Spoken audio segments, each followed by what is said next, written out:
मरियम बीबी के साथ कोई जाती रंजिश है? क्योंकि आप किसी का नाम नहीं लेती, आप डायरेक्ट अटैक करती हैं। वाई? मैं जितनी बार भी अरेस्ट हुई हूँ, मुझे हर बंदे ने, हर पुलिस ऑफिसर, मेल फीमेल जो मर्जी हो, उसने आके बताया है ये कि आपको पता है ना आप किसकी फरमाइश पे गिरफ्तार हैं। आप वो जो आपको पता है ना नानी किसको बोलते हैं, आप नानी की फरमाइश पे गिरफ्तार हैं। जिद बन गई है। बिल्कुल जिद है। अगर आपको लगता है कि आप कहीं आसमान से उतरी हैं, आप पापा की परी, आप 3 दफा के प्राइम मिनिस्टर की बेटी हैं, तो हर चीज पे आपका हक है, हर चीज आपके लिए जायज है। माफी की पॉलिसी अपनाई जाएगी या फिर पूरा पूरा बदला लिया जाएगा? मैं किसी को नहीं छोड़ूंगी जी। सनम की ये ख्वाहिश तो नहीं है कहीं दिल में, या फिर देख रही है आने वाले वक्त में खुद को पंजाब की वजीर आला? पहले तो मरियम बीबी तो पहली खातून वजीर आला है, खुद को भी देख रही है कहीं नहीं, ऐसे? वजीर आला तो देख रही हुई, वो तो नहीं टारगेट है, पर मरियम के मुकाबले पे इलेक्शन जरूर लड़ूंगी, जहां से भी लड़ेगी। ये मरियम बीबी के साथ कोई जाती रंजिश है? क्योंकि आप किसी का नाम नहीं लेती, आप डायरेक्ट अटैक करती हैं। वाई? अटैक की बात ही नहीं है। वो तो अभी आई ना सियासत में, वो पहले तो उनका खानदान चलता आया है। देखिए, खानदान वही है ना, इनका ये माइंड से, इनकी ये मेंटेलिटी है कि जी क्योंकि हम हुक्मरान खानदान हैं, तो इस सियासत पे, इस मुल्क में सिर्फ हमारा हक है। अब मैं जितनी बार भी अरेस्ट हुई हूँ, मुझे हर बंदे ने, हर पुलिस ऑफिसर, मेल फीमेल जो मर्जी हो, उसने आके बताया है ये कि आपको पता है ना आप किसकी फरमाइश पे गिरफ्तार हैं। आप वो जो आपको पता है ना नानी किसको बोलते हैं, आप नानी की फरमाइश पे गिरफ्तार हैं। हमें जब गुजरावाला में बहुत तंग कर रहे थे, तो तब हमने जब पूछा कि कॉल्स करवाई कि भाई क्या मसला है, तो पूछा कि स्पेशल इंस्ट्रक्शन देती हैं कि इनको तंग करना है, ये बाहर आती हैं तो हंसती मुस्कुराती क्यों आती हैं, ये परेशान क्यों नहीं आती, आप इनको सही तरह जेल में तंग नहीं कर रहे हैं। उस खातून ने, खातून होते हुए पूरा सुपरवाइज किया इन चीजों को कि औरतों को कितना कम तो नहीं तंग किया जा रहा। ये तो नहीं होगा कि इस दफा अरेस्ट होने से बच गई हैं। आप ये सोचें कि वो इतनी डेस्परेट थी कि जब इस्लामाबाद हाई कोर्ट से मेरी जमानत हुई, उस पर वो प्रेस कॉन्फ्रेंस करने पहुंच गई।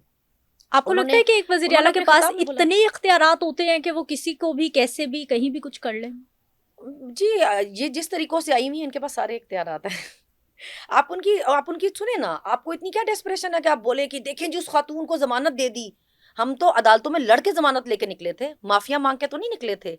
हमारी तो रातों रात सजाएं खत्म नहीं हो गई थी, हम सजा याफ्ता तो नहीं थे कि सजा के केस माफ करवा के पासपोर्ट अपने सही करा के सीधा वजीर आला की कुर्सी पे बैठ गए हों। हम तो जमानतें लेके अभी तक निकले, अपने केस भुगत रहे हैं अभी तक। इसका मतलब ये प्री प्लान्ड है कि जहां भी आने वाले वक्त में मरियम बीबी इलेक्शन लड़ेंगी, आप उनके अगेंस्ट उसी कॉन्स्टिट्यूएंसी में हमें नजर आएंगी। हाँ ना, जहां से लड़ेगी वहां से मुकाबले पे लड़ूंगी इलेक्शन। जिद बन गई है। बिल्कुल जिद है। अगर आपको लगता है कि आप कहीं आसमान से उतरी हैं, आप पापा की परी, आप 3 दफा के प्राइम मिनिस्टर की बेटी हैं, तो हर चीज पे आपका हक है, हर चीज आपके लिए जायज है। अब आप मुझे बताएं, पीका लॉ बना है, हम बोल नहीं सकते, हम नाम लेंगे तो हमें आप पहले उठाएंगे और बाद में बताएंगे जी आपका ये कसूर था। आप मरियमाबाद जा रही हैं और वहां जाके बता रही है 130 साल बाद यहाँ पे कोई आया है।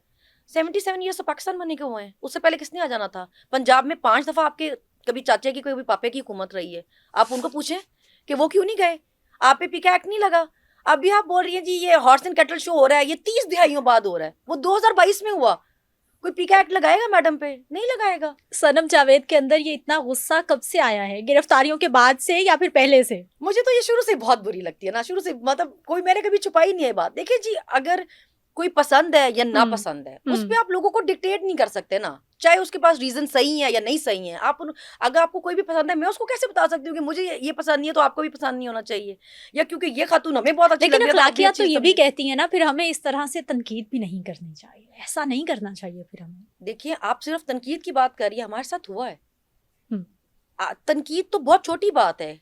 आप बड़ी कुर्सियों पर जब बैठे होते हैं, आप आवाम को जवाब दें, क्योंकि आप उनके वोट से आके बैठे हैं या नहीं आके बैठे। अगर आप उनके वोट से नहीं आके बैठे ना, तो फिर आप सोचेंगे जी जिनकी मेहरबानियों से आके बैठे, हमने सिर्फ उनको जवाब देना, आवाम को क्यों दें। अगर आप आवाम की वोट से आके बैठे हैं, उनके टैक्स के पैसे से सैलरी ले रहे हैं, आप उनको जवाब दे कैसे नहीं है? आपने कैसे खुद को इतना अफजल समझा कि आप कहेंगे मैं तो जवाब देनी हूँ, ये मेरे से अगर पूछा तो तनकीद है। आने वाला वक्त सनम का होता है, आप क्या करेंगी? आज वाला वक्त भी हमारा ही है। आप जितना मर्जी कहें कि जी हमने कांटे लगाए हैं या हमने इनको खत्म कर दिया, आप सुबह शाम हमारा नाम ले रहे हैं, चाहे अदालतों में हो, कचहरियों में हो, खबरों में हो, या जहां भी हो, हम पे आपके मुताबिक आपने बहुत मुश्किल वक्त लेकर आए आप हमारे लिए, पर वक्त तो हमारा ही है ना, चाहे मुश्किल हो। आने वाला आसान होगा, वो भी हमारा होगा इंशाल्लाह। मैं बदले की बात कर रही हूँ, क्योंकि हमारे यहाँ होता है ना, आज किसी और की हुकूमत है, ये हुकूमत बदलते या फिर सियासतदानों के आते जाते वक्त नहीं लगता पाकिस्तान में। माफी की पॉलिसी अपनाई जाएगी या फिर पूरा पूरा बदला लिया जाएगा? देखिए खान साहब की जैसी पहले भी उनके रहा है, वो सजाओं पे, वो बदले लेने पे बिलीव ही नहीं करते। उनकी ये नेचर ही नहीं है कि वो बदले लें। वो अभी भी ये कहते हैं कि मेरे साथ जो कुछ भी हुआ है, ये 200 केस हुए हैं या जो भी जैसी भी गलीज़ इद्दत जैसे केस हुए हैं, कि मैं अपना बदला नहीं लूँगा। तो उनकी तो ये नेचर ही नहीं है कि वो बदले लें। मैं अगर आप मेरे से मेरी बात कर रही हो तो मैं तो किसी को नहीं छोड़ूँगी। पर्सनली आपका पॉइंट ऑफ व्यू लेना चाह रही हूँ कि आपके पास पावर है, हुँ, आपके पास गवर्नमेंट है, आपके पास हर इख्तियार है, हुँ। आप बदला लेंगी या माफ करेंगी? मैं किसी को नहीं छोड़ूँगी जी। मैंने तो कभी किसी पहले भी मेरे से ये जिसने किसी भी में पूछा है, कौन कौन आएगा, किसकी खैर नहीं होगी अगर अब पावर्स आपके पास आ गई तो? किसी की खैर नहीं होगी। और सबसे पहले उनकी खैर नहीं होगी जिन्होंने देखें, मैं कहती हूँ हमेशा पॉलिटिशियन जो इस मुल्क में हमेशा इस्तेमाल हुए हैं, उनको आपने हमेशा आगे किया है एक विलन की तरह कि जी ये सारा कुछ कर रहे हैं, और आप पीछे बैठ के सब कुछ पपेट्स की तरह उनको यूज़ करते रहे हैं। जो लोग एक्चुअली ज़िम्मेदार हैं ना इस सिचुएशन के, जो लोग एक्चुअली ज़िम्मेदार हैं हमारे साथ ये सब करने के, सबसे पहले उनको नहीं छोड़ूँगी। क्या करेंगी? इसलिए मेरे पास इख्तियार नहीं होने चाहिए। मैं कहती हूँ मैं तो बदले पे बिलीव करती हूँ। मैं जिनके पास इनकी हैसियत से ज़्यादा इख्तियारात है ना, वो सारे इख्तियारात वापस लूँगी। अगर आपको इस कौम ने इज़्ज़त दी है, आपके ख़ानदानों को एक महफूज ज़िंदगियाँ दी हैं जो हमारे ख़ानदानों को नहीं मिली हुई। हमारे ख़ानदानों को, हमारे बच्चों को फ्री का मेडिकल नहीं है, फ्री की एजुकेशन नहीं है, फ्री की बिजली नहीं है, फ्री के घर नहीं है, फ्री के नौकर नहीं है, फ्री की गाड़ियाँ नहीं हैं। अगर आपको इस अवाम ने इतनी इज़्ज़त दी हुई है, अगर आपको अवाम ने ये सब दिया हुआ है अपने टैक्स के पैसे पे, आपको उस अवाम की कदर होनी चाहिए। अगर आपको नहीं है, आप खुद को मालिक समझने लग गए हैं, तो फिर आपको आपकी जगह वापस दिखानी चाहिए।